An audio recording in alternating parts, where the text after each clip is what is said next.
Zenj TV, tujivunie nyumbani.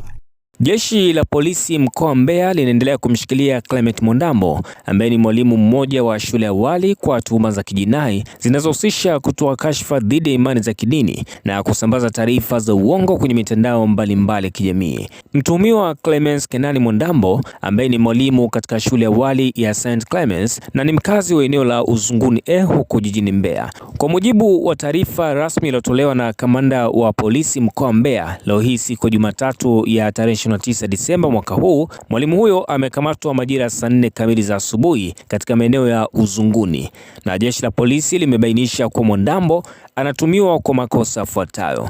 Moja ni kuchapisha na kusambaza taarifa za uongo kupitia kwenye akaunti zake za mitandao mbalimbali ya kijamii. Lakini mbili, kukashifu imani za dini za Kiislamu na Kikristo, jambo ambalo ni kinyume na sheria za nchi na linaweza kuhatarisha amani.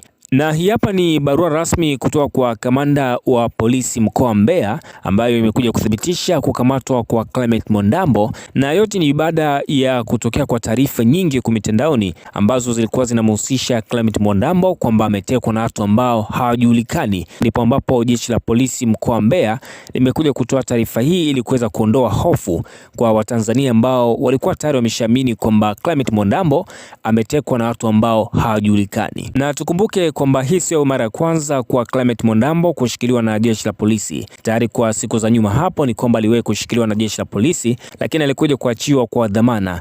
Lakini taarifa mpya hivi sasa ambazo zimekuja kuthibitishwa na kamanda Mbeya ni kwamba tayari jeshi la polisi limemshika Clement Mondambo kutokana na sababu ambazo zimeweza kutajwa kwenye barua hii. Una maoni gani juu ya taarifa hii? Ningependa zaidi kusoma maoni yako kupitia section comment, lakini pia endelea kuwasiliana na Zenj Online TV kwa ajili ya kupata taarifa mbalimbali kwa kila siku na kila wakati. Zenj TV, tujivunie nyumbani.